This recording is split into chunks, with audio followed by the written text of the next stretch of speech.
गैर बराबरी का बड़ा कारण है समाज में। दोहरी शिक्षा नीति, एक तरफ गवर्नमेंट स्कूल है, एक तरफ प्राइवेट स्कूल है। प्राइवेट स्कूल में हमें मालूम है जब चल रहे हैं, जहाँ 5,000 फीस है, जहाँ 6,000 फीस है, जहाँ महीने का 10-10 हज़ार फीस है, वहाँ पे कौन छात्र पढ़ने जाता होगा? वहाँ अमीर छात्र पढ़ने जाते हैं। और गरीबों के छात्र कहाँ पढ़ने जाते हैं? गरीब परिवारों से आए, वो गवर्नमेंट स्कूल में पढ़ने जाते हैं। और जब दो तरह के स्कूल होंगे, एक तरफ प्राइवेट, एक तरफ गवर्नमेंट, एक तरफ अच्छा स्कूल, एक तरफ घटिया स्कूल, और जब ये इन दोनों में गैर बराबरी बनी रहेगी और आगे जब कॉम्पिटिशन होगा 12वीं के बाद कॉलेज के लिए और कॉलेज के बाद नौकरी के लिए, तो उसमें सीधी सी बात है, जिसको ज़्यादा अच्छी शिक्षा मिली होगी वो आगे बढ़ेगा। दिखाई दे रहा है कि पहले यूनिवर्सिटी में अभी ही गैर बराबरी दिखाई देती है। अभी ही रेगुलर कॉलेज में और एसओएल जो है स्कूल ऑफ ओपन लर्निंग, वहाँ पे बहुत सारी दिक्कतें दिखाई देती हैं। रेगुलर में जो सुविधाएं मिलती हैं वो एसओएल में नहीं दिखती हैं।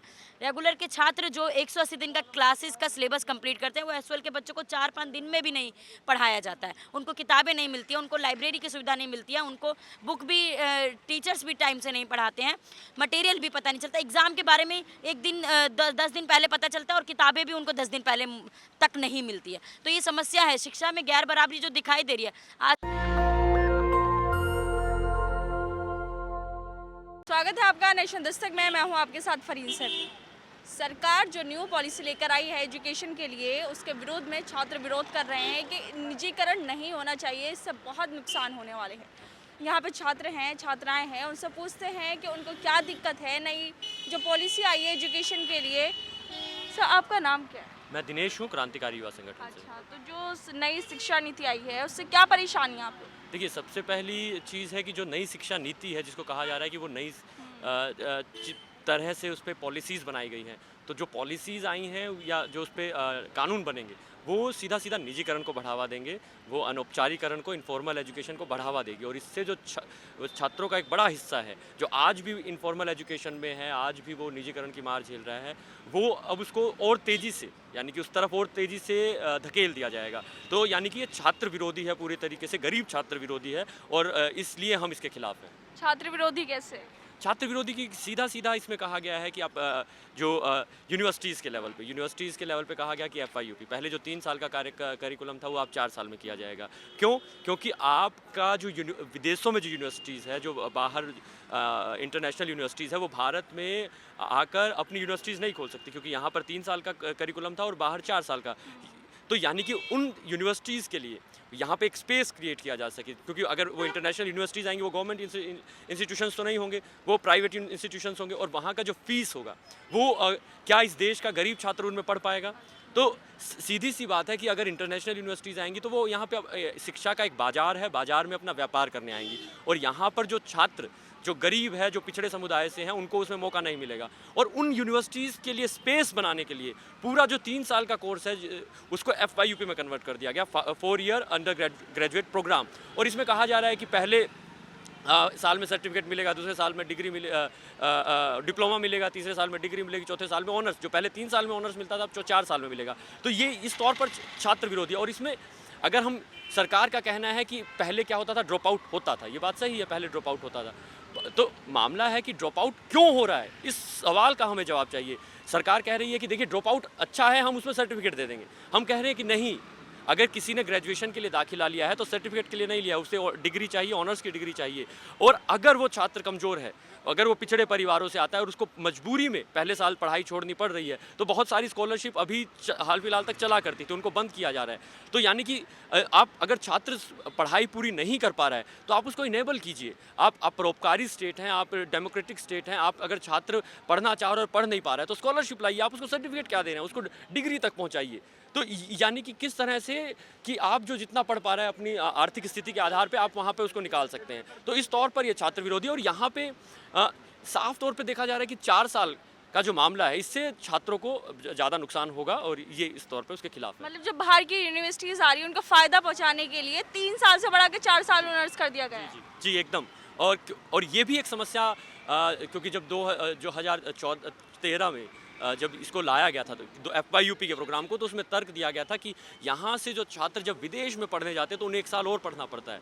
इसलिए हम FIUP यानी कि अमीरों के छात्र जब विदेश में पढ़ने जाएंगे तो उनको 1 साल और ना पढ़ना पड़े, इसलिए पूरे भारत में, ठीक है, 2013 में ये पॉलिसी दिल्ली यूनिवर्सिटी में खासकर ये पॉलिसी लाई गई थी FIUP की, यानी कि दिल्ली यूनिवर्सिटी के सभी छात्र पढ़ जाएं। यानी कुछ छात्रों के फ़ायदे के लिए आपने पूरे दिल्ली यूनिवर्सिटी के छात्रों को 4 साल का पढ़ाने को एक कानून, एक नियम बना दिया। तो किस तरह से लगातार छात्र विरोधी है। और दूसरा मामला है कि अगर ये नई शिक्षा नीति है, तो नई शिक्षा नीति है तो क्या ये इंक्लूसिवनेस की बात कर रही है, इंक्लूजन की बात कर रही है? क्या ये कहीं पे भी कह रही है कि किस तरह से छात्रों को समाहित किया जाएगा शिक्षा के तहत? शिक्षा में समाहित करने की बजाय ये तो उनको निकाल देने की बात कर रही है, अलग अलग स्टेजेस पे निकाल देने की बात कर रही है।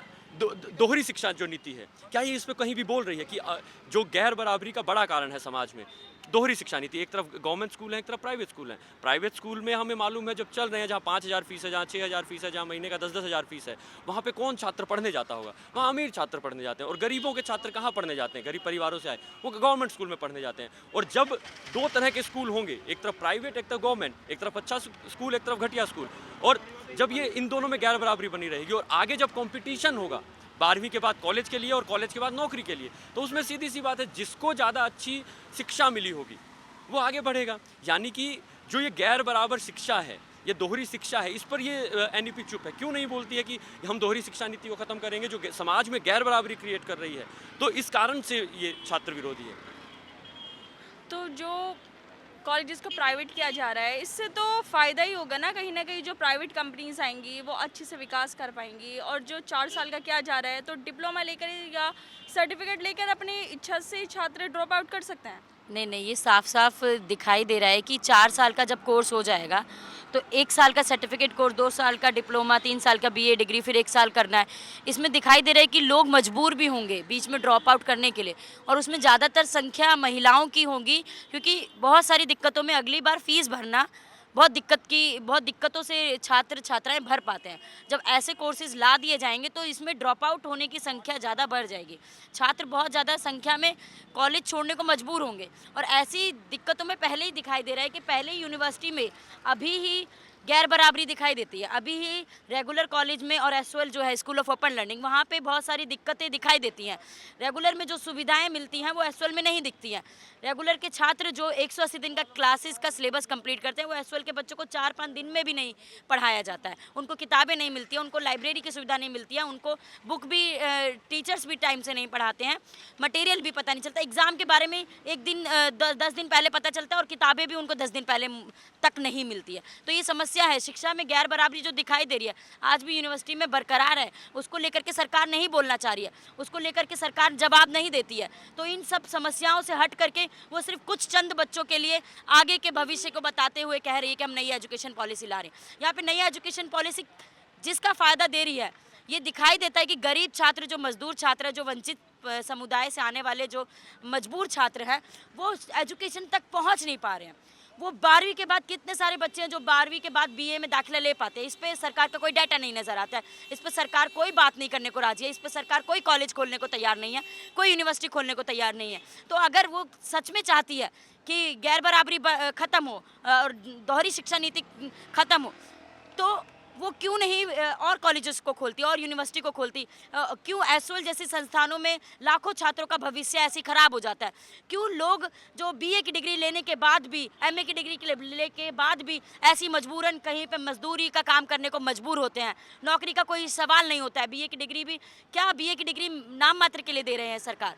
क्या शिक्षा जो है, चंद क्लासेस, जो 12 क्लासेस भी एसओएल को नहीं मुहैया होती है, उनके लिए आगे पढ़ पाना, उसके लिए कोई सवाल नहीं पूछता है। सरकार नहीं ये दोहरी शिक्षा नीति को ख़त्म करना चाहती, इसीलिए नए नए एजेंडे अपना करके शिक्षा को बेच देना चाहती है, शिक्षा का निजीकरण कर देना चाहती है, शिक्षा को सिर्फ चंद लोगों के हाथों में छोड़ देना चाहती है ताकि वही आगे बढ़ पाएँ और वही आगे नौकरी पर बैठ पाएँ। यहाँ पर बाकी मजदूर परिवार, जो गरीब परिवार है, जो बस्तियों में आने वाली बच्चियाँ हैं या लड़के हैं, वहाँ के लिए कोई पूछता नहीं कि वहाँ पर एजुकेशन सरकारी स्कूलों की कैसी है। सरकार के चलाने वाले का बच्चा खुद सरकारी स्कूल में नहीं पढ़ रहा है, क्योंकि पता चल रहा है कि सरकारी स्कूल के हालात अच्छे नहीं है। सरकारी स्कूल में ऐसी शिक्षा नहीं है जहाँ पे एक ही टीचर 2-2 सब्जेक्ट पढ़ाने को मजबूर है। मजबूर क्या है, वहाँ पे नौकरी नहीं देते हैं, वहाँ पे ईमानदारी से वो चाहते नहीं कि वहाँ के बच्चे पढ़े, वहाँ के हालात सुधरे। बिल्डिंग बदल देने से वहाँ पे हालात नहीं सुधर जाएंगे, और चंद स्कूलों की बिल्डिंग बदलने से कितना यहाँ पे बड़ा बड़ा प्रचार किया जाता है एजुकेशन का कि हमने सरकारी स्कूल के हालात बदल दिए। हम मानने को तैयार नहीं है, क्योंकि वहाँ पे कोई गरीब बच्चा ही पढ़ता है, वहाँ पे कोई अमीर का बच्चा सरकारी स्कूल में नहीं पढ़ने को आता है। बड़े बड़े प्राइवेट स्कूलों में पढ़ने वाले जो छात्र हैं, जैसे खंबा पब्लिक स्कूल है, मॉडल स्कूल है, बड़े बड़े प्राइवेट स्कूलों में वही छात्र पढ़ते हैं जिनको लाखों फीस देने की हैसियत होती है, जो लाखों फीस देने के बाद अपना 12वीं पास करके अच्छी से इंग्लिश जानता है, अच्छे से आगे पढ़ने की औकात रखता है, मतलब कट ऑफ को पार कर पाता है। 100% कट ऑफ में पार करने वाले छात्र कौन से होते हैं? वही प्राइवेट स्कूल से निकले हुए छात्र होते हैं जो 100% की कट ऑफ में सेंट स्टीफन, मिरांडा हाउस, बड़े बड़े जो नामी कॉलेज है वहाँ पे दाखिला ले पाते हैं और चंद कम फीस में वो अच्छे अच्छे कोर्सेज करना चाहते हैं। सरकारी स्कूल से पढ़े हुए छात्रों को ही सरकारी कॉलेज में दाखिला लेने की अनुमति नहीं होती है। वो खुद छट करके ओपन लर्निंग में इग्नू, एसओएल या बहुत सारे ओपन लर्निंग के इंस्टीट्यूट में जाने को मजबूर होते हैं और वहाँ की बेकार हालत के शिकार के होने के कारण उनकी शिक्षा मजबूत नहीं हो पाती है और सरकार उसी को बेच रही है, उसको देखना पड़ेगा।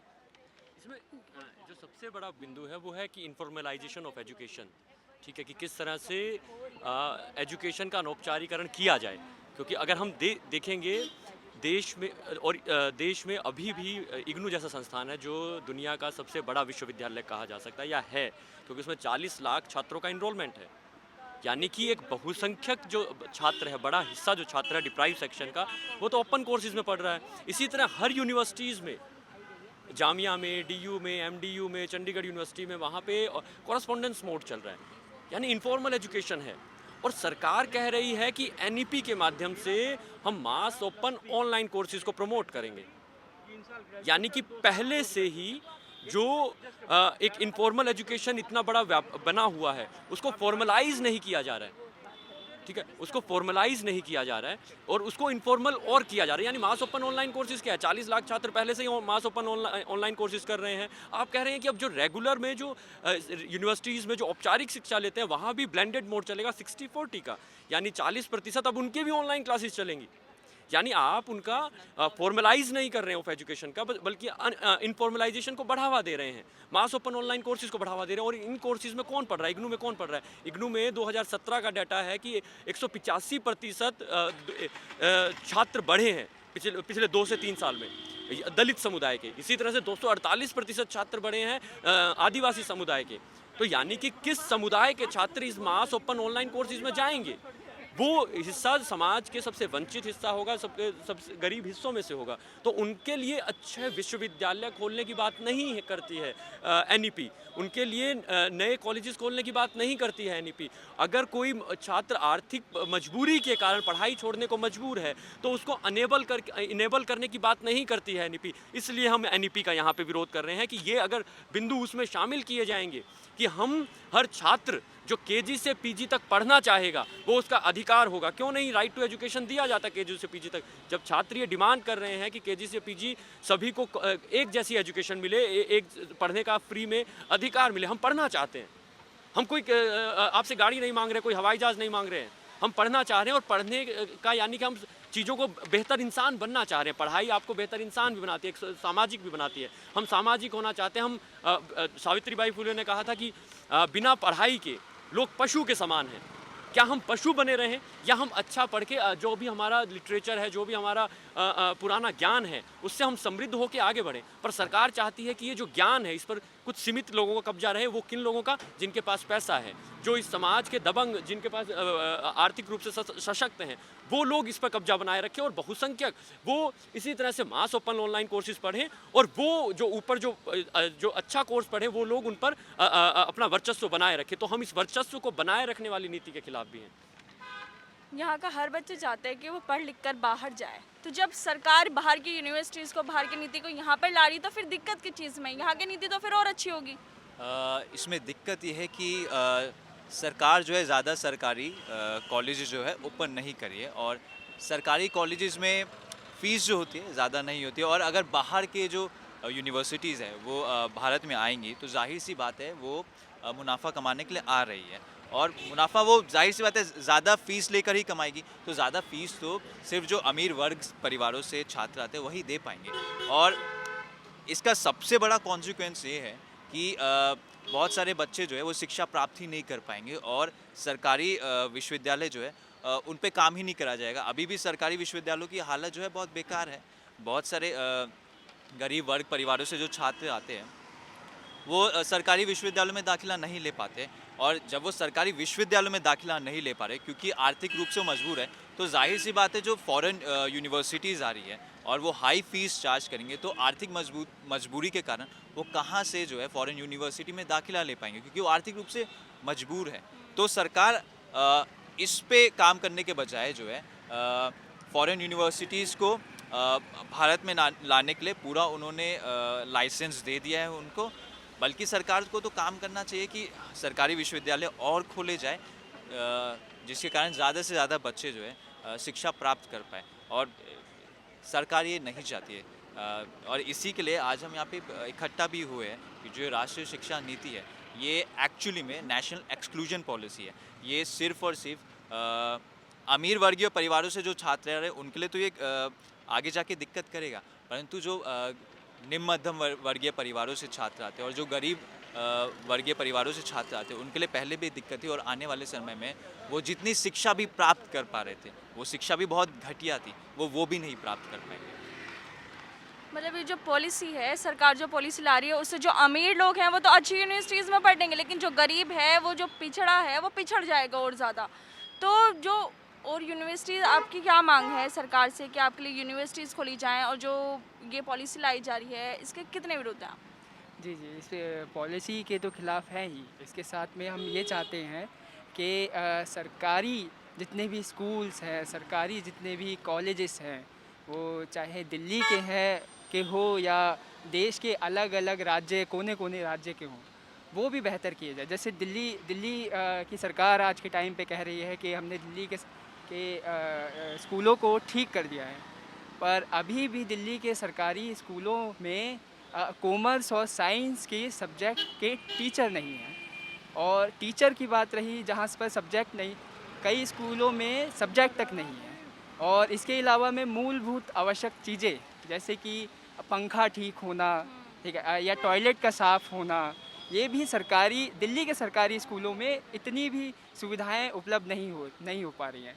देश के अलग अलग हिस्सों की अगर बात करें तो वहाँ पर सरकारी स्कूलों को आज के गवर्नमेंट उनको बंद करने की काम को जारी रखे हुए हैं। लगभग 1 लाख स्कूलों को बंद कर दिया गया है या उनको मर्ज कर दिया गया है। ठीक, तो हम यही चाहते हैं कि सरकारी स्कूल इतने अच्छे बने कि प्राइवेट और सरकारी के बीच का अंतर ही ना रहे। वो सारी सुविधाएं जो प्राइवेट में मिलती है वो सरकारी में भी मिले, तभी ये एक फेयर कंपटीशन माना जाएगा और तभी भारत एक शिक्षित भारत बन पाएगा। एक सबसे बड़ी चीज़ जो है इसमें, जो इनफॉर्मल ऑफ एजुकेशन का मामला है, वो केवल हायर एजुकेशन में नहीं है, ठीक है, वो स्कूल एजुकेशन में भी है। और सरकार ने कहा कि 2035 तक वो 100% ग्रॉस एनरोलमेंट एजुकेशन में करेगी। किस तरह से करेगी इस पर कोई खाका नहीं है। क्या वो नए स्कूल खोलेगी? नहीं। उसने कहा है कि वो NIUS में, national institute of open schooling में छात्रों को प्रमोट करेगी। यानी कि NIUS में भी कौन पढ़ेगा? आप सरकारी स्कूल को घटिया कर देंगे, छात्र फेल होंगे। तो आप दिल्ली में ये हकीकत है कि 8वीं के बाद, क्योंकि हमारा एजुकेशन राइट है वो 6 से 14 साल तक का है, और अगर स्टूडेंट के 8वीं में मार्क्स कम है, फेल होना नहीं, मार्क्स कम है, तो दिल्ली सरकार आपको 9वीं में दाखिला नहीं देगी, क्योंकि उसे 10वीं में अपना रिजल्ट बेहतर करना है। इसीलिए आप अगर डेटा देखेंगे तो 8वीं के बाद क्या कहते हैं, ड्रॉप आउट रेट स्कूल्स में 9वीं के लिए बहुत ज़्यादा है, मतलब लगभग 50% ड्रॉप आउट है। और वो सभी फेल या तो फेल होने के बाद बाहर निकाल दिए जा रहे हैं, या उनके मार्क्स कम होने के कारण आपको, क्योंकि 10वीं में रिजल्ट अच्छा करना है इसलिए उनको बाहर निकाल दिया जा रहा है। और सरकारी स्कूल में प्रिंसिपल या सरकार की पॉलिसी ये है कि आपको हम स्कूल में पढ़ाएंगे ज़रूर, आप आ सकते हैं स्कूल में, आइए, लेकिन आपको जो इनरोलमेंट होगा वो CBSE से, हमारे स्कूल से नहीं होगा, वो NIUS से होगा। यानी कि आप औपचारीकरण अनौपचारीकरण को स्कूली स्तर पर भी लेकर जा रहे हैं, और स्कूली स्तर पर भी आप कह रहे हैं कि हम यहाँ पे वो प्रोफेशनल कोर्सेज चलाएंगे। अरे क्या मजाक है, आप प्रोफेशनल कोर्सेज 6ठी क्लास के बाद कह रहे हैं कि हम प्रोफेशनल कोर्सेज की ट्रेनिंग देंगे। अरे जिसके घर में इलेक्ट्रीशियन है उसका बेटा तो खुद स्किल उसके पास आ जाएगा, वो पेचकस खोल के स्विच खोलना और तार जोड़ना सीख जाएगा। जिसके घर में उसके पिताजी अगर सिलाई मास्टर हैं तो वो खुद मशीन चलाना सीख जाएगा। तो इस तरह के कोर्सेज चलाने की बात है। तो यानी कि आप किस हिस्से को इस तरह का स्किल देने का या प्रोफेशनल कोर्सेज देने की बात कर रहे हैं। तो इस तौर पर ये पूरे तरीके से छात्र विरोधी और गरीब छात्र विरोधी मैं इसे कहूँगा, ये शिक्षा पॉलिसी है और कहीं पे भी समाज में गैर बराबरी बढ़ाने वाली दोहरी शिक्षा नीति के विरोध में कुछ नहीं कहती है, नए कॉलेज खोलने के पक्ष में कुछ नहीं कहती है। हर स्टेट में टीचर्स की कमी है और टीचर्स को गेस्ट पे पढ़वाने को मजबूर किया जा रहा है, कॉन्ट्रैक्ट पे पढ़वाने को मजबूर किया जा रहा है। कहीं पे भी ये एजुकेशन पॉलिसी नहीं कहती कि हम उनका नियमितीकरण करेंगे, उनको स्थायी नौकरी देंगे। तो आप किस तरह से फिर विश्व गुरु होने की बात कह सकते हैं और किस तरह से ये जो नई नीति है हम इसको कैसे मान लें कि नई नीति है? यानी ये नई नीति नहीं है, वो नई नीति हमारे लिए वही होगी जब सभी के लिए केजी से पीजी तक अगर छात्रों से पूछा जाए कि उनकी नई शिक्षा नीति क्या होगी, हमारी शिक्षा नीति ये होगी, नई शिक्षा नीति की केजी से पीजी तक सबको पढ़ने का अधिकार दिया जाए। और इसके साथ साथ दूसरा बिंदु ये होगा कि चाहे गरीब का बच्चा हो या अमीर का बच्चा हो, चाहे चपरासी का हो, चाहे मालिक का हो, चाहे राष्ट्रपति का हो, चाहे उसके पियून का हो, चाहे उसके वहाँ पे सफाई कर्मचारी का हो, चाहे ऑटो ड्राइवर का हो, चाहे मर्सिडीज़ में चलने वाला आदमी हो, सबको एक जैसा स्कूल मिले। और जब सबको एक जैसा स्कूल मिलेगा तो यानी कि जो गैर बराबरी है समाज में, सबको एक जैसी शिक्षा मिलेगी और ये जो गैर बराबरी है वो ख़त्म होगी और तब हम बेहतर समाज निर्माण की तरफ आगे बढ़ पाएंगे, एक बराबर समाज का निर्माण कर पाएंगे। तो यही छात्रों की सही असल में नई शिक्षा नीति होगी। ये जो सरकार ने जो थोपी गई नई शिक्षा नीति है उसको हम नहीं मानते, उसके खिलाफ हम विरोध कर रहे हैं और आगे भी इसके खिलाफ हम अपने आंदोलन को मजबूत करेंगे। धन्यवाद। आप लोग अभी अंदर से आए। हमारे साथ यहाँ कुछ लोग मौजूद हैं जो भी मीटिंग चल रही थी अंदर, एजुकेशन मिनिस्टर के जो सेक्रेटरी हैं उनके साथ ये लोग मीटिंग कर कर आए हैं। इनसे पूछते हैं कि अंदर क्या हुआ। अच्छा, आपने क्या मांगे रखी हैं उनके सामने और उन्होंने कितना कहा कि वो आपकी मांगों को मानेंगे या नहीं? यह हमारी कुछ मांगे थी, जिन मुख्य मांगों को लेकर के आज हम यहाँ प्रदर्शन करने के लिए आए थे। तो मांगे लेकर के ज्ञापन में हम लोग मिलने गए थे शिक्षा मंत्री से। उम्मीद यही थी कि शिक्षा मंत्री से मुलाकात होगी क्योंकि बहुत ही जेन्युइन डिमांड्स थी जिसको लेकर के हम अंदर गए थे। परंतु अंदर तो पहले चक्कर कटवाया गया हमें कि 3rd फ्लोर से 1st फ्लोर पे, 1st फ्लोर से फिर दूसरी जगह ले जाने की बात की गई कि, और उस दौरान फिर यहाँ से प्रोटेस्ट ख़त्म करने की बात की गई कि ख़त्म कीजिए नहीं तो आपको डिटेन कर दिया जाएगा। मतलब ये सब इस बीच में हो रहा है जब कुछ लोग, कुछ छात्र जो इंसाफ पसंद लोग हैं, शिक्षा व्यवस्था में सुधार के लिए बात करने के लिए कुछ मांगे लेकर के आए हैं। ये उस दौरान हो रहा है कि आपको डिटेन कर लेंगे। बहरहाल वहाँ हमें सेक्रेटरी से मिलवाया गया। सेक्रेटरी जी से बात हुई तो उनके पास समय नहीं था।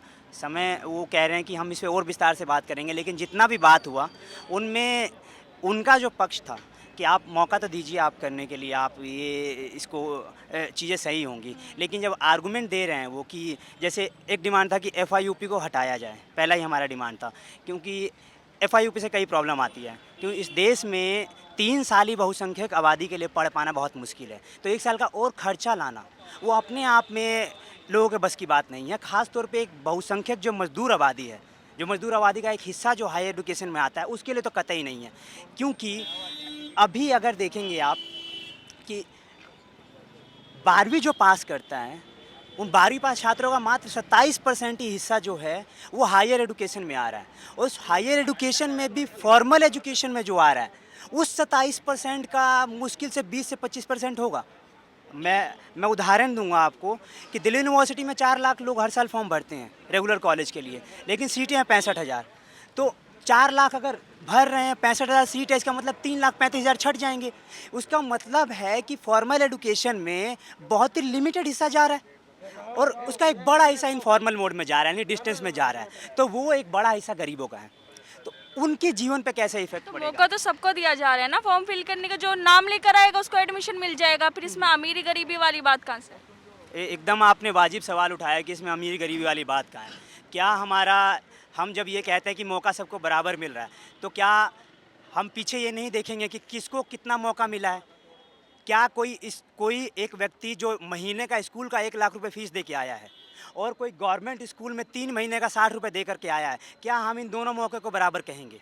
पहला सवाल ये उठना चाहिए कि दून स्कूल में पढ़ने वाला या लॉरेंस में या बिशॉप कॉटन या वुडस्टॉक स्कूल में पढ़ने वाला जो महीने का 1 से 1 लाख रुपया या साल का 8 से 12 लाख रुपए देता है, क्या वो बच्चा और एक सरकारी स्कूल में दिल्ली के सर्वोदय बाल विद्यालय में पढ़ने वाला बच्चा, इन दोनों को क्या हम समान मौका दे रहे हैं? तब हमारा ये सवाल बन जाता है कि हाँ, अमीरी गरीबी से यहाँ पे कुछ लोगों को फ़ायदा है और बहुसंख्यक को घाटा है। क्योंकि आप अच्छा पैसा दे के, ज़्यादा पैसा दे करके अच्छा एजुकेशन खरीद रहे हैं, आप मार्क्स खरीद ले रहे हैं। अच्छा, कोई 1 लाख रुपए महीने का दे रहा है, इसका मतलब यही है कि वो अच्छा एजुकेशन लेना चाह रहा है, बेवकूफ़ नहीं है। जहाँ लॉकडाउन में और बाकी सारी परिस्थितियों के कारण लोगों की नौकरियां जा रही हैं, वहाँ महीने का कोई अपना 20-30 हज़ार रुपये दे रहा है, 1 लाख रुपए स्कूल की फ़ीस दे रहा है एक बच्चे के लिए, वो बेवकूफ़ नहीं है। वो चाह रहा है कि उसके बच्चे को अच्छा एजुकेशन मिलेगा। अब कोई गवर्नमेंट स्कूल में 60 रुपये 3 महीने का दे रहा है, आप उससे उम्मीद करेंगे कि बहुत अच्छा पढ़ लेगा। और जब ये दोनों एक साथ बारी पास करके जाते हैं, तो आप उनको किसके लिए कंपटीशन करने के लिए बोलते हैं? गवर्नमेंट यूनिवर्सिटी के कॉलेजेस के लिए। मतलब ये अजीब ही विडंबना है, अजीब ही आयरनी है कि गवर्नमेंट स्कूल के बच्चे को ही गवर्नमेंट यूनिवर्सिटी से बाहर कर दिया जा रहा है। क्या ये इस देश के एजुकेशन व्यवस्था का सबसे बड़ा विडंबना नहीं है कि जिसको सबसे ज़्यादा ज़रूरत थी, आप उसको एकदम ही घटिया शिक्षा दे रहे हैं? मतलब गरीबों के पास, एक मैं उदाहरण दूँ आपको, कोई मजदूर है, उसका 10,000 का सैलरी है, 3,000 रुपये कमरे का किराया देना है, राशन का पैसा देना है उसको, और बच्चे को पढ़ाना है। गलती से बीमार पड़ गया तो इलाज भी कराना है, उसकी दवाई भी खुद ही देनी है उसको। तो उस स्थिति में अगर कोई बच्चा पढ़ रहा है, उसके पास तो अच्छा एजुकेशन ही लेना, उसके भविष्य को सुधारना सुनिश्चित करेगा ना। आप उसी को घटिया एजुकेशन दे दें और ये कहें कि वो पढ़ा लिखा नहीं था यार, समझा नहीं ठीक से, उसका कट ऑफ में नाम नहीं आया, नंबर नहीं आया, ये कैसी बात हुई भाई? आप ये कहिए ना, कमज़ोर बच्चे को ज़्यादा पढ़ाने की ज़रूरत है, तेज़ बच्चे को ज़्यादा पढ़ाने की ज़रूरत है? सवाल ये उठना चाहिए। मैं सवाल ये उठाऊंगा कि स्टीफेंस कॉलेज में 98% पे एडमिशन होता है, ठीक है। मेरा सवाल ये है कि स्टीफेंस देश का टॉप कॉलेज है, तो वहाँ पे जो टॉप कॉलेज है, जहाँ पे 1.5 लाख रुपए टीचर्स को सैलरी दी जाती है, इतने काबिल तो टीचर होंगे कि 33% वाले को 98 के बराबर ला दें। तो आपको तो ज़रूरत है कि जो कमज़ोर थे, ना काबिल थे, उनको काबिल बना दें। एजुकेशन पॉलिसी ऐसी होनी चाहिए, शिक्षा नीति ऐसी होनी चाहिए कि ना काबिल को काबिल बनाए। आप कुछ ही लोगों को आप वहीं पहुंचा रहे हैं और उन्हीं लोगों के बीच में वो चीज़ें घूम रही हैं। जाहिर सी बात है, फिर आप मार्केट में जाएंगे तो जॉब के लिए किसको सबसे पहले उठाया जाएगा? एक ऐसे देश में जहां चाय बेचने के लिए, हम कहने को तो कह दे रहे हैं कि प्रधानमंत्री चाय बेचने वाला ही बन सकता है, आप जा करके बिना अंग्रेजी बोले चाय बेच के दिखा दीजिए। यहाँ CCD, कैफ़े कॉफ़ी डे में और बाकी रेस्टोरेंट में थाली सर्व करने के लिए आपको अंग्रेजी चाहिए। आप यहाँ हिंदी का प्रचार करते हैं, प्रधानमंत्री जी कहते हैं हम चाय बेच रहे हैं, चाय बेचते बेचते हम प्रधानमंत्री बन गए, और वहाँ पे अंग्रेजी मांगा जा रहा है चाय बेचने के लिए। मैं जानना चाहता हूँ इस देश की कितनी आबादी अंग्रेजी बोलना जानती है, पढ़ना जानती है? आप जाइए सरकारी स्कूलों में, उनको 11वीं-12वीं के बच्चों को हिंदी नहीं आती ठीक से, ऐसे तो पढ़ा रहे हैं। अब इसमें कोई ये सवाल करे कि नहीं सरकारी स्कूल की स्थिति सुधरी है, मैं ये मानने को तैयार नहीं हूँ। सरकारी स्कूल की स्थिति सुधरी है, जैसे दिल्ली गवर्नमेंट ही कहती है अक्सर, दिल्ली गवर्नमेंट का कहना सरकारी स्कूल की स्थिति सुधरी है। मैं जानना चाहूँगा कैसे सुधरी है? अगर सुधरी है तो इनके मंत्री के बच्चे DPS में क्यों पढ़ रहे हैं? आप इसका जांच करवाइए। आप अगर कह रहे हैं कि भाई अग्रवाल का हलवाई अगर कह रहा है, अग्रवाल का मालिक, कि मेरा गुलाब जामुन सबसे बढ़िया, वो खुद जाके हल्दीराम पे गुलाब जामुन खा रहा है, तो मैं तो उसको चेक करूँगा ना भाई, क्या झूठ बोल रहे हो यार तुम? ऐसे ही कोई अगर सरकार ये कहे कि मेरा सरकारी स्कूल सबसे बढ़िया और मैं अपने बच्चों को लेकिन DPS में पढ़ाऊंगा, तो मैं तो, आप तो दोहरी बोल रहे हैं, ये तो दोगली बात हुई। आप खुद के बच्चे को नहीं पढ़ा रहे हैं लेकिन दूसरों से कह रहे हैं कि बहुत अच्छा शिक्षा चल रहा है। तो अच्छा चल रहा है तो मैं तो जानना चाहूँगा, लागू करे सारे गवर्नमेंट ये पॉलिसी कि जहाँ जहाँ जो भी गवर्नमेंट पावर में है, BJP, कांग्रेस, आम आदमी, फलाना ठिकाना जो भी है, वो कह रही है कि हमने अपना स्कूल का स्थिति सुधारा है, अपने सारे जो गवर्नमेंट के ऑफिशियल है, जो भी IAS ऑफिसर है, जो इनके MP MLA है, सबको भेजे सरकारी स्कूल में। आप साबित करें तब हम मानेंगे ना। अच्छा, अंदर जो मीटिंग हुई, क्या आश्वासन दिया गया आपको कि आपकी बात मानेंगे कि नहीं? जी, वो आश्वासन ही होता है जो कभी मटीरियलाइज नहीं हो पाता है।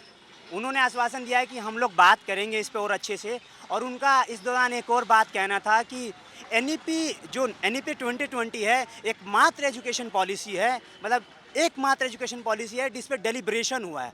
पार्लियामेंट में बहुत बहसें हुई हैं, अलग अलग लोगों से इस पर चर्चा हुई हैं, देश विदेश में इस पर चर्चाएँ हुई हैं। तो इस पर हमने बात रखा कि आप कैसे कह रहे हैं कि देश विदेश में चर्चा हुई है? क्या आपने देश की जनता से पूछा कि किस तरह का एजुकेशन पॉलिसी होना चाहिए?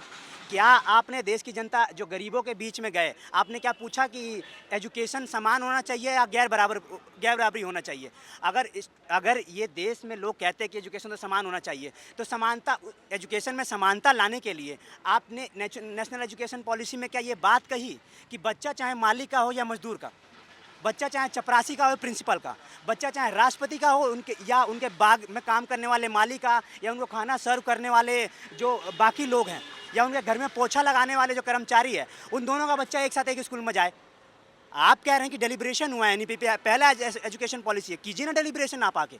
कैसा डेलिब्रेशन किया कि आप प्रोटेस्ट चल रहा है, आप प्रोटेस्ट में आकर के उनके लोगों से बात नहीं करना चाहते हैं, और आप ये कह रहे हैं कि सबसे बात हो गया है। आप प्रोटेस्ट में आ रहे हैं तो उनको धमका रहे हैं कि आपको डिटेन कर लिया जाएगा। ये कौन सा डेलिब्रेशन है? मतलब ये कौन सी आपने बात की है? सबसे बात की, मतलब हम तो जानना चाहें किससे बात की आपने? आप लेके आइए किससे, कौन से शिक्षाविद से आपने बात की है? इस देश के जो बड़े बड़े शिक्षाविद हैं, उन शिक्षाविद का मानना है कि अच्छी शिक्षा देनी है, बेहतर शिक्षा देनी है सबको, तो समान शिक्षा लागू करना पड़ेगा। यानी बच्चा चाहे मजदूर का हो या फैक्ट्री में काम करने वाले मालिक का हो, एक समान एक स्कूल में पढ़े वो।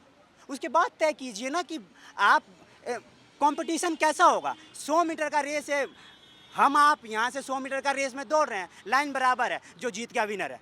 अब एक ऐसा रेस है जिसको एक व्यक्ति को जिसमें 80 मीटर से आप दौड़ा रहे हैं, और उसमें आप दूसरे को कह रहे हैं जो एकदम पीछे से दौड़ रहा है कि आप कंपटीशन कर लो। ये तो कंपटीशन नहीं हुआ ना।